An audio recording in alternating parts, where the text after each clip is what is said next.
Hello friends, welcome to my channel. जब पोते ने अपनी दादी को खाने के एक एक दाने के लिए तरसते देखा तो पोते ने किया कुछ ऐसा कि उसके माता पिता के होश ठिकाने आ गए। सीमा और कमल जी की छोटी सी दुनिया थी। उनके परिवार में उनके माँ बाप और एक बेटा और एक बेटी थी। उनकी ज़िंदगी हंसी खुशी बीत रही थी।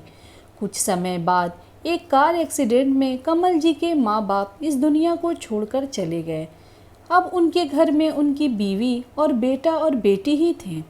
वक्त के साथ साथ जिंदगी यूं ही गुजरती जा रही थी। धीरे धीरे बेटी बड़ी हुई। उसकी शादी उन्होंने अच्छी जगह कर दी। अब सीमा जी की तबीयत ठीक नहीं रहती थी, इसीलिए उन्होंने अपने बेटे की शादी करने के लिए लड़की की तलाश करने लगी। कुछ समय बाद उनकी तलाश पूरी हुई। उन्हें एक सुशील पढ़ी लिखी सुंदर लड़की मिली। उसी ने उन्होंने अपने बेटे की शादी कर दी। लेकिन उन्हें क्या पता था कि बहू के आते ही उनकी ज़िंदगी बद से बदतर हो जाएगी। उम्र के साथ साथ सीमा जी से अब घर के काम नहीं होते थे, इसीलिए वह अब काम नहीं कर पाती थी। वह अपनी बहू पर ही निर्भर हो गई थी। एक दिन सीमा जी और कमल जी अपने कमरे में बैठे बहू के चाय नाश्ते लाने का इंतज़ार कर रहे थे। सुबह के 9 बज चुके थे, लेकिन अभी तक बहू ने उन्हें खाने के लिए कुछ नहीं दिया था। तभी सीमा जी अपने कमरे में बैठी अपनी बहू को बहुत देर से आवाज़ लगा रही थी। बहू प्रिया, नाश्ता बन गया क्या? अगर बन गया हो तो मुझे और अपने बाबूजी को भी थोड़ा सा दे दो। भूख के मारे पेट में चूहे कूद रहे हैं। रात को भी ढंग से खाना ना खाने की वजह से सुबह से ही जी मिचला रहा है। भूख के मारे मुझे तो चक्कर भी आ रहे हैं। जल्दी से जो भी नाश्ता बना हो खाने को दे दो। बहू आई और 4 ब्रेड और 2 कप चाय लाकर सास ससुर के आगे रख जाती है। ब्रेड देखकर दोनों की आंखों में आंसू आ जाते हैं, क्योंकि ब्रेड एकदम सूखी हुई और पुरानी लग रही थी। लेकिन अब कर भी क्या सकते थे दोनों। उन्होंने वही ब्रेड डुबोकर खा ली। सीमा जी को आंखों से कम दिखाई देता था, क्योंकि उन्हें मोतियाबिंद हो गया था। उन्हें अब ऑपरेशन की ज़रूरत थी। लेकिन बेटा बहू अपनी माँ पर 1 रुपया भी खर्च करना नहीं चाहते थे। तो ऑपरेशन तो दूर की बात थी। अब सुबह से दोपहर हो गई। अब खाने का वक्त आ गया। तब सीमा जी ने अपनी बहू को आवाज़ लगाई और कहा, बहू, आज खाने में क्या बनाया है? तब बहू आई और बोली, आज मैंने आलू के पराठे बनाए हैं। तब सीमा जी बोली कि तुमने दाल चावल रोटी सब्जी बनाई नहीं है? बहू, तुम्हें तो पता है मेरे दांत में दर्द है, मुझसे पराठे खाए नहीं जाएंगे। और तुम्हारे पिताजी का तो वैसे भी पेट खराब रहता है, और सुबह ब्रेड चाय पीने की वजह से उन्हें बहुत जलन हो रही थी। अगर तुम उनके लिए दलिया बना देती तो उसे खाकर उन्हें थोड़ा आराम मिल जाएगा। मैं तो कुछ भी खा लूँगी। तो बहू ने कहा, मैं क्या तुम लोगों की बावर्ची हूँ जो तुम्हारे दिन भर खाना बनाती रहूँ? जो बनाया है चुपचाप खा लो, नहीं तो भूखे रहो। आज जय भी टिफ़िन में पराठे लेकर गया है, और आपका बेटा भी टिफ़िन में पराठे और दही लेकर गए हैं। जब देखो तब नखरे दिखाते रहते हैं। यह नहीं खाना वह नहीं खाना, जो मिल रहा है उसे चुपचाप खा लो, वरना ये भी ले जाऊंगी। और बाहर कुत्ते की भौंकने की आवाज़ सुन रहे हो ना? अगर इन्हें खिला दूंगी तो बेचारे बहुत ही अच्छे से खाएंगे, फिर पड़े रहना दोनों भूखे। बेचारी सीमा जी और कमल जी मन मार कर वही पराठे खाने लगते हैं। जब शाम हुई तब बेटा ऑफिस से घर आया। उन्होंने कमरे से अपने बेटे की आवाज़ सुनाई दी तो सीमा जी ने अपने बेटे से कहा, बेटा, बहू से कह दो सुबह दलिया नहीं बनाया था तो कम से कम शाम को ही बना दे। तुम्हारे पिताजी को थोड़ा आराम मिल जाएगा। अगर वह दलिया नहीं बनाना चाहती तो 1 गिलास दूध ही दे दे। उसे पीकर तुम्हारे पिताजी सो जाएंगे तो सुबह तक उनका पेट सही हो जाएगा। तो उनका बेटा अमन अपने पिताजी पर थोड़ी दया दिखाते हुए रसोई में जाता है और दूध को एक गिलास में डालकर ला ही रहा होता है कि तभी उसकी पत्नी प्रिया वहां आ जाती है और अमन को दूध ले जाते देख कहती है, गर्म दूध करके ले जा रहे हैं। आप उस बूढ़े को इतना गाढ़ा दूध पिलाओगे तो कल को उसका पेट खराब हो जाएगा। इस उम्र में हल्का खाना ही अच्छा रहता है। अगर कहीं बीमार पड़ गए तो फिर हमें अस्पताल के चक्कर लगाने पड़ेंगे और डॉक्टर अच्छा खासा बिल बनाएगा। बुढ़ापे में ज़्यादा खा लेते हैं, उन्हें तो अपनी तबीयत का ज़रा भी ख्याल नहीं है। अगर तुम उनके प्यार में आकर उन्हें ज़्यादा खाना दे दोगे तो उनकी तबीयत ज़्यादा खराब हो जाएगी, फिर देखना तो हमको ही पड़ेगा। तभी सीमा दूध का गिलास अपने हाथ में लेकर उसमें से सारा दूध निकाल लेती है और उस एक गिलास दूध में थोड़ा सा दूध रहने देती है और एक कप पानी मिलाकर दे देती है और कहती है, यह दूध ले जाओ उस बूढ़े के पास। पानी मिला हुआ दूध पीने से उनका पेट सही रहेगा। इतना गाढ़ा दूध तुम्हारे पिताजी पचा नहीं पाएंगे। अमन पानी मिला हुआ दूध का गिलास अपने पिता के सामने ले जाकर देता है। उसकी माँ देखती है कि पानी जैसा दूध उसका बेटा लेकर आया है।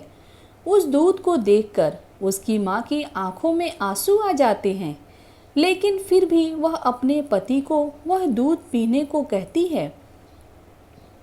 कमल जी दूध को पीकर सो जाते हैं। जब सुबह हुई तो उनका 8 साल का पोता उधर ही आंगन में अपने वीडियो गेम के साथ खेल रहा था और अपने हाथ में पकोड़ा लिए खा भी रहा था। तब उनके पोते ने ज़बरदस्ती अपनी दादी को एक पकोड़ा देते हुए कहता है, दादी ये पकोड़ा खाओ, यह खाने में बहुत ही टेस्टी है। मेरा तो फेवरेट है पकोड़े, आपको भी बहुत ही अच्छा लगेगा। सीमा जी अपने पोते को यह कहते हुए मना कर देती हैं, बेटा मैं ये नहीं खा सकती, इससे मेरे पेट में गैस बनने लगती है, तुम खा लो।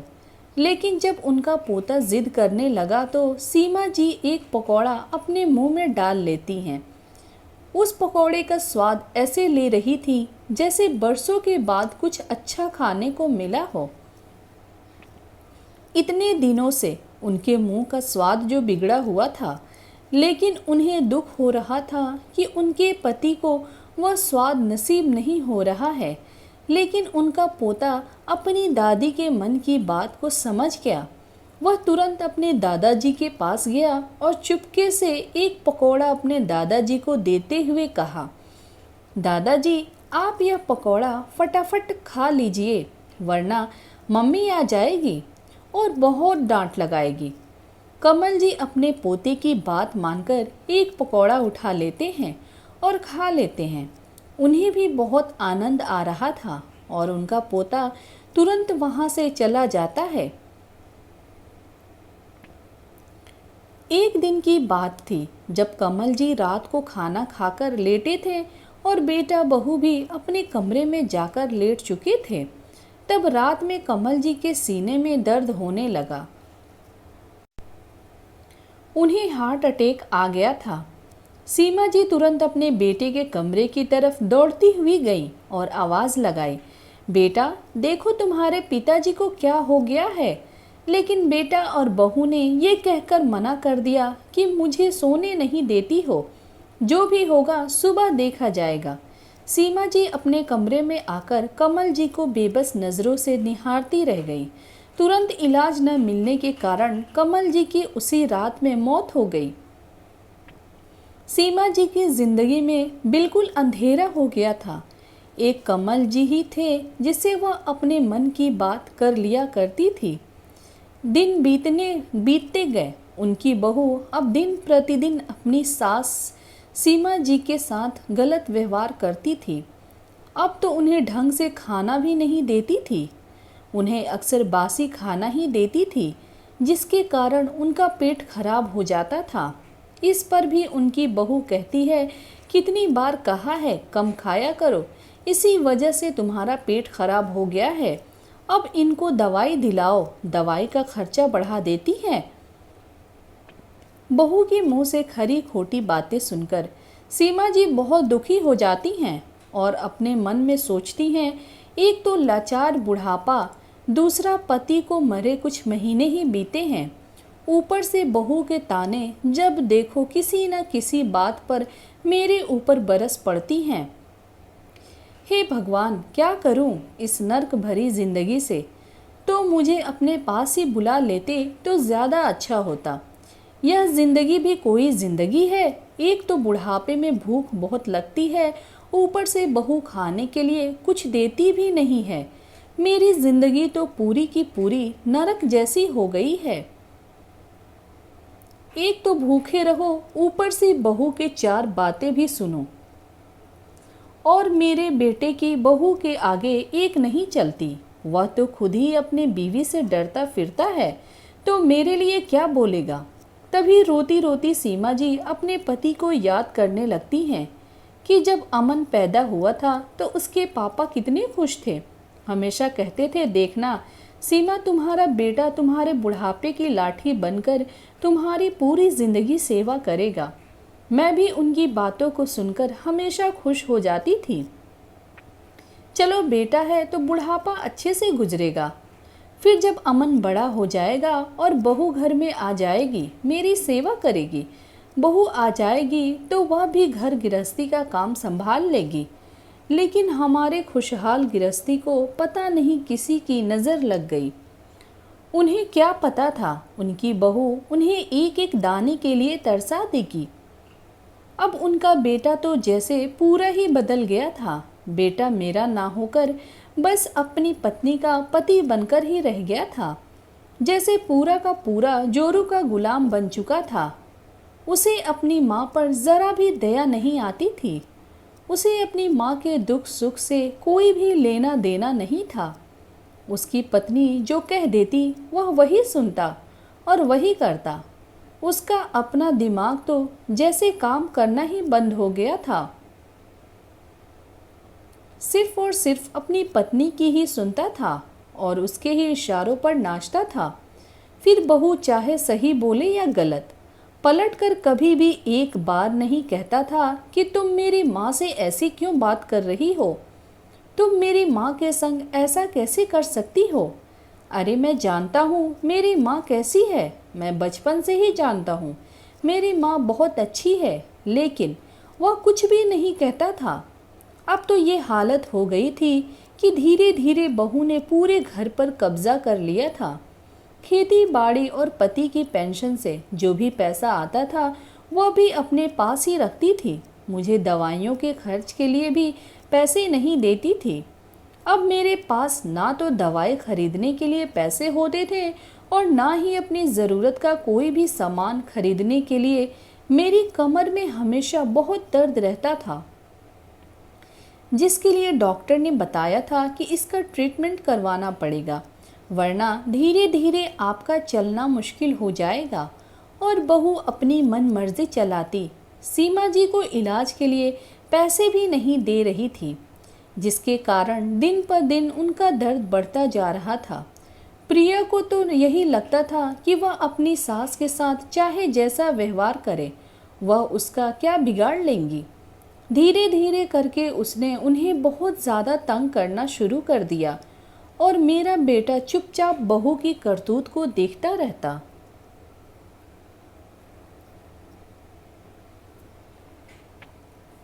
कुछ भी नहीं कहता, लेकिन सबके सामने जो बहू ऐसे जताती जैसे मेरा इतना ख्याल रखती है, उसको मेरी बहुत चिंता है। एक बार मेरे मायके से मेरे भैया और भाभी आए थे, तो मेरी बहू ने तो ऐसे स्वागत सत्कार किया था जैसे उससे बढ़कर तो इस दुनिया में कोई भी नहीं हो। अपनी सास से बढ़कर उसको कोई पूजनीय ना हो। सासू माँ ये खा लो, सासू माँ वह खा ले, सुबह से लेकर शाम तक दिखावा ही दिखावा करती रहती थी, जिससे सबको यह लगे कि वह मेरी बहुत कदर करती है। मेरी फटी पुरानी साड़ी को उसने अपने पास रख लिया और कहा, माँ जी आप मेरी साड़ी पहन लीजिए, आप पर बहुत ही अच्छी लगेगी। और मुझे अपनी साड़ी पहना देती थी।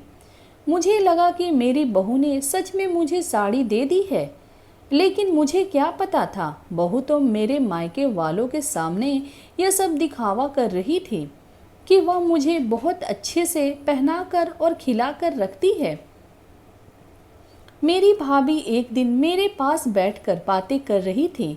तभी मेरी बहू दिखावे के लिए नीचे ज़मीन पर बैठकर मेरे पैर दबाने लगी, जिससे मेरी भाभी को लगे कि मेरी ननद की तो घर में बहुत सेवा होती है। आपकी बहू आपकी कितनी सेवा करती है दीदी, अब हमारी तो सारी चिंता ही खत्म हो गई। अरे चिराग लेकर ढूंढते तब भी आपको ऐसी बहू नहीं मिलती जो अपनी सास की इतनी सेवा करती है, जो आपके खाने पीने से लेकर आपके पहनने ओढ़ने तक का इतना ध्यान रखती है दीदी। आपकी बहू तो सच में पूरी की पूरी अन्नपूर्णा है। लेकिन मेरी भाभी को क्या पता था कि मेरी बहू सिर्फ उनके आगे दिखावा कर रही है। वह तो मुझे एक एक पैसे के लिए भी तरसा देती है, अरे एक एक रोटी के लिए भी तरसा देती है।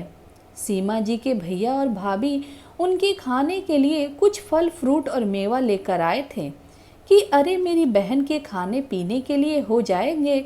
लेकिन जैसे ही सीमा जी के भैया भाभी चले गए, उनकी बहू आ करके फल फ्रूट और मेवा उठाकर अपने कमरे में ले जाती है और कहती है कि तुमने इन फल खाने की क्या ज़रूरत है, अरे फल खाकर कौन सा तुम ज़्यादा जी लोगी, कौन सी तुमको कमाई करनी है, अरे घर में बैठी बैठी चरपाई ही तो तोड़ती हो, जो 2 रोटी मिल रही है वही खाती रहो, तुम्हें फल और मेवा की कोई ज़रूरत नहीं है। बहू की ऐसी जली कटी बातें सुनकर सीमा जी की आंखों में आंसू बहने लगे। अपनी आंखों के आंसू को अपनी फटी हुई साड़ी के पल्लू से पोंछती हुई सोच रही थी कि बहू कुछ ढंग का खाने को देती नहीं है। अगर मेरे मायके वाले कुछ लेकर भी आते हैं तो बहू उठाकर अपने कमरे में ले जाती है। बेटे से भी क्या कहूँ, मेरी तो वह बिल्कुल नहीं सुनता। घर में सीमा जी का पोता दिन भर घर में रहकर अपनी माँ और अपनी दादी की बातों को सुनता रहता था और देखता रहता था कि माँ दादी के साथ किस तरह का व्यवहार कर रही थी। सीमा जी का पोता जय अब इतना छोटा भी नहीं था कि इन सारी बातों को समझ ना पाए। जय अपनी दादी को बहुत प्यार करता था। अपनी दादी को इस तरह से जब भी देखता है तो उसे बहुत ही दुख और तकलीफ होती थी। उसको बहुत गुस्सा भी आता था। वह अपनी मम्मी से हमेशा कहता, मम्मी आप दादी के साथ ऐसा व्यवहार क्यों करती हो? उनको हमारी तरह अच्छा अच्छा और स्वादिष्ट खाना खाने के लिए क्यों नहीं देती हो? उनका भी तो मन करता होगा ना अच्छा खाना खाने का। तभी प्रिया जय के गाल पर एक जोरदार तमाचा लगाते हुए कहती है, चुप कर दादी के चमचे, ज़्यादा मुझसे ज़बान लड़ाने की ज़रूरत नहीं है। बुढ़िया के पास बैठकर बुढ़िया की ज़ुबान बोलने लग गए हो। आज से तेरा बुढ़िया के पास बैठना उठना बिल्कुल बंद कर दूंगी। चल जा अपने कमरे में और अपनी पढ़ाई पर ध्यान दे, और आइंदा मुझसे ज़ुबान लड़ाने की ज़रूरत नहीं है, वरना तुझे भी अपने से दूर हॉस्टल में पढ़ने के लिए भेज दूंगी। बेचारा जय माँ की डांट खाकर अपने कमरे में जाकर चुपचाप पढ़ने में लग जाता है। थोड़ी देर बाद वह अपने कमरे से बाहर आया तो देखा कि उसकी मम्मी अपने कमरे में सोई हुई थी। दोपहर का समय था। वह चुपचाप से अपनी दादी के कमरे में जाता है और देखता है कि उसकी दादी सो रही हैं या जाग रही हैं, और धीरे धीरे से अपनी दादी को हिलाते हुए पूछता है, दादी आप सो रही हो क्या? तब सीमा जी ने कहा, नहीं बेटा, बस ऐसे ही आंखें बंद करके लेटी हुई थी, और उसे अपने पास बिठा लेती हैं। जय अपनी दादी के पास उधर ही चरपाई पर बैठ जाता है और कहता है, दादी आप अपनी आंखें बंद करके हाथ आगे करो, मैं आपके लिए कुछ खाने को लाया हूँ। तो सीमा जी बोली, बेटा अगर तेरी माँ ने देख लिया तो तेरी पिटाई कर देंगी, इसीलिए तू जो भी लाया है उसे वापस ले जा, मुझे नहीं खाना है। जय बोला, दादी मम्मी अभी अपने कमरे में सो रही हैं, मैं आपके लिए खीर लेकर आया हूँ। आज मम्मी ने सुबह खाने में खीर बनाई थी, आपको खीर बहुत पसंद है ना, मैं आपके लिए एक कटोरी छुपा कर लेकर आया हूँ। मैं दरवाजे पर खड़ा हो जाता हूँ, आप जल्दी जल्दी खा लो, वरना मम्मी देख लेंगी तो हम दोनों की खैर नहीं।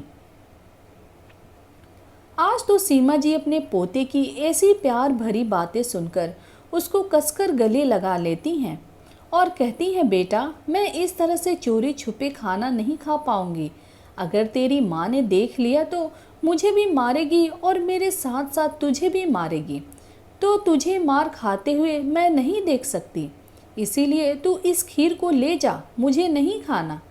जय खीर की कटोरी लेकर फिर से किचन में रख देता है, लेकिन वह अपनी दादी के लिए बहुत परेशान रहता है कि ऐसा क्या करे जिससे मम्मी के सामने ही वह अपनी दादी को अच्छी अच्छी चीज़ खिला सके और मम्मी कुछ भी ना कर पाए। एक दिन जय की मम्मी उसके घर आती है क्योंकि आज जय का जन्मदिन था। जय के जन्मदिन की तैयारी बहुत ज़ोर ज़ोर से चल रही थी, पर उसकी मम्मी ने अपने मायके वालों को बुलाया था। प्रिया ने अपने बेटे के जन्मदिन पर बहुत सारी मिठाइयाँ, अलग अलग तरह के व्यंजन बनवाए थे। जन्मदिन की सारी तैयारी धूमधाम से चल रही थी। सब लोग पार्टी के लिए तैयार हो जाते हैं। जब केक काटने की बारी आती है, पूरा परिवार एक साथ खड़ा हुआ था। जय जाता है और कमरे में से अपनी दादी को लेकर आता है, तो उसकी माँ कहती है, दादी की तबीयत ठीक नहीं है, वह नहीं आ सकती। लेकिन जय नहीं मानता है, वह अपनी दादी के कमरे में जाता है। वहाँ देखता है दादी अकेले कमरे में बैठी हुई हैं। जय अपने दादी का हाथ पकड़कर अपनी पार्टी में ले जाता है। यह देखकर उसकी मम्मी का मुंह बन जाता है। जय दादी को अपने पास में ही खड़ा कर लेता है और केक काटकर सबसे पहले अपनी दादी को खिलाता है और उसकी मम्मी गुस्सा होकर कहती है, तुम्हें पता है ना, दादी को मीठा खाने से उनका पेट खराब हो जाता है, तुम्हें समझ में क्यों नहीं आता? दादी को मीठा नहीं देना है, कितनी बार मना किया है तुमको कि दादी को कुछ भी उल्टा सीधा मत खिलाया करो। और प्रिया गुस्से में अपनी सास सीमा जी का हाथ मरोड़ते हुए उन्हें पार्टी वाली जगह से बाहर ले जाकर उनके कमरे में बिठा देती हैं और कहती हैं, जय लेने भी आए मत आना, वरना आज के बाद मुझसे बुरा कोई नहीं होगा। तेरी इस चटोरी जीव के चक्कर में अब मेरा बेटा मुझसे जुबान लड़ाने लगा है, चुपचाप यहीं पर बैठी रहना। अभी किचन से जाकर देखती हूँ, कल का कुछ बचा हुआ होगा तो तुझे ला कर देती हूँ। तभी प्रिया रसोई में गई और रात की बची हुई रोटी गुड़ के साथ दे देती है। ये देख सीमा जी के आंखों से लगातार आंसू भी बहाए जा रहे थे। सीमा जी यही सोच रही थी कि उनका ही घर उनके ही पति ने ही मेहनत से बनाया है, सब कुछ तो उनके पति का ही है, खेती बाड़ी भी उनके पति की ही खरीदी हुई थी। सब कुछ मेरे पति का होते हुए भी आज बहू खाने पीने के लिए भी तरसा रही है। घर में तरह तरह के व्यंजन बने हैं, फिर भी बासी रोटी ही खिला रही है। यही सोच सोचकर उनकी आंखों से आंसू लगातार बहे जा रहे थे। तभी पीछे से जय आता है और कहता है, मम्मी दादी ये बासी रोटी नहीं खाएंगी, आज मेरा जन्मदिन है और दादी वही खाएंगी जो मेरी जन्मदिन की पार्टी में बना है, वरना मैं भी यही खाऊंगा जो दादी खा रही हैं। और दादी का अगर पेट खराब होगा मैं डॉक्टर को बुला लाऊंगा। मैं देखना चाहता हूँ कि ऐसा खाना खाने से दादी का पेट खराब होता है कि नहीं। आप हमेशा मुझसे झूठ कहती हो कि दादी का पेट खराब हो जाता है। अगर दादी को खाना खाने को ही नहीं दोगी तो पेट तो खराब होगा ही ना। अरे इन बासी रोटियों से क्या दादी का पेट भरता है? हम सब वहाँ बैठकर अच्छे अच्छे पकवान खाएंगे और दादी यहाँ रात की बची हुई बासी रोटी खाएंगी। और यह घर आपसे पहले मेरी दादी का है, और यह सब कुछ मेरे दादाजी का है।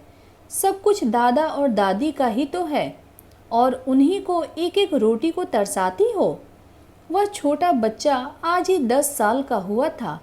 उसकी बातों को सुनकर पार्टी में आए सभी उसकी हिम्मत की दाद दे रहे थे। जय बोला, मम्मी मैं इतना छोटा भी नहीं हूँ कि इन सारी चीज़ों को समझ ना सकूँ। अगर आप मेरी दादी को ज़्यादा परेशान करोगी तो मैं आपकी पुलिस में कंप्लेन कर दूँगा। मैंने देखा है टीवी में जब कोई किसी को ज़्यादा परेशान करता है तो उसकी पुलिस में कंप्लेन कर देनी चाहिए। और आप तो मेरी दादी को दिन रात कितना परेशान करती हो। और हाँ, मैं पढ़ लिख कर एक बार बड़ा हो जाऊं, फिर अपनी दादी को लेकर आप लोगों से बहुत दूर, यहाँ से बहुत दूर चला जाऊंगा, जहाँ उन्हें कोई भी रोकने टोकने वाला नहीं होगा। उनकी जो मर्जी में आएगा फिर वही करेंगी। तभी प्रिया के मायके वाले भी जय के मुंह से यह सारी बातें सुनकर चौंक जाते हैं। जब उन्हें प्रिया की सारी सच्चाई पता चलती है तो वह अपनी ननद सीमा को बहुत खरी खोटी सुनाती हैं। प्रिया की भाभी कहती हैं, दीदी अगर मैं भी आपकी माँ के संग ऐसा ही करूं तो आपको कैसा लगेगा? कोई इतना कठोर कैसे हो सकता है जो अपनी माँ का समान सास के संग इतना गलत व्यवहार करे? आपको तो अपनी सास का सहारा बनना चाहिए था। अरे इस छोटे से बच्चे को समझ आ गया कि उस बूढ़ी औरत की क्या इच्छाएं हैं, लेकिन आप क्यों नहीं समझ पाए कि वह भी एक इंसान है, कोई जानवर नहीं है, जिन्हें आप रात की बची हुई बासी रोटियां खिलाती हैं और गुड़ खाने को देती हैं। अरे जिसकी बदौलत पर आप इतने ठाट बाट से रह रही हो, उन्हीं को उन्हीं के घर में छोटी छोटी चीज़ों के लिए तरसा रही हो। अरे धिक्कार है आप पर। आज आपके छोटे से बेटे ने हम सबकी आंखें खोल दी। देखना एक दिन आप बहुत पछताओगे। वाकई सोचो, कल को जय बड़ा होकर आपके संग ऐसा करेगा तो आपको कैसा लगेगा? अपनी भाभी और बेटे की बात सुनकर प्रिया शर्म से आंखें झुका लेती है और अपने किए पर बहुत शर्मिंदा होती है। शायद उसे आज समझ में आ चुका था कि वह अभी तक जो भी कर रही थी वह सब कुछ गलत कर रही थी। और उस जगह पर जब वह खुद को रखती है कि अगर उसके साथ ऐसा हो तो वह एक दिन भी जीवित नहीं रह सकती। प्रिया सीमा जी से माफ़ी मांगती है, मुझे माफ़ कर दीजिए मम्मी जी, मुझसे बहुत बड़ी गलती हो गई। अब मैं कभी भी आपके ऐसे व्यवहार नहीं करूँगी। आपको जो भी पसंद होगा वही मैं आपको बनाकर खाने के लिए दूंगी। मैं खुद अपने हाथों से आपको खिलाऊंगी। बस मुझे एक मौका अपनी सेवा करने का दे दीजिए। आज मेरे ही बेटे ने मेरी आंखें खोल दी। मेरे बेटे, तू बड़ा होकर अपनी दादी को लेकर मुझे छोड़कर कभी मत जाना। मैं तेरे बिना एक दिन भी नहीं रह सकती। बोलना अपनी दादी को कि मुझे माफ़ कर दे। तेरी दादी तो तेरी हर बात मानती है ना। मुझे भी एक मौका मिलना चाहिए तेरी दादी की सेवा करने का। तभी सीमा जी प्रिया को माफ़ कर देती हैं और कहती हैं, बेटा अगर सुबह का भूला शाम को घर वापस आ जाए तो उसे भूला नहीं कहते। मैंने तुझे माफ़ कर दिया क्योंकि मुझे अपने पोते से ज़्यादा कोई प्यारा नहीं है। अगर मैं तुझे सज़ा दूंगी तो कहीं ना कहीं मैं अपने पोते को सज़ा दूंगी। कहते हैं माँ बाप का अच्छे से ध्यान रखो, उनकी खूब सेवा करो, क्योंकि माँ बाप का दर्जा भगवान से भी ऊपर होता है। तभी प्रिया जल्दी से अंदर जाकर सीमा जी के पसंद की खीर लेकर आई, उन्हें खिलाती है। तभी उनका पोता कहता है, दादी खीर खा लो, आपकी पसंद की खीर है, इसे खाने के लिए दांत की भी ज़रूरत नहीं होती। आपको बहुत पसंद है ना। तब से प्रिया अपनी सास की सेवा दिल से करती थी और अब सीमा जी का बेटा भी अपनी माँ से माफ़ी मांगता है और कहता है, माँ हो सके तो मुझे माफ़ कर देना, मैंने भी आपके साथ बहुत गलत किया है। सीमा जी अपने बेटे को माफ़ करते हुए गले से लगा लेती हैं। इतने में उनका पोता कहता है, दादी अपने बेटे से ही प्यार करती रहोगी मुझे नहीं गले लगाओगी? तब सीमा जी हंसती हैं और अपने पोते को गले से लगा लेती हैं।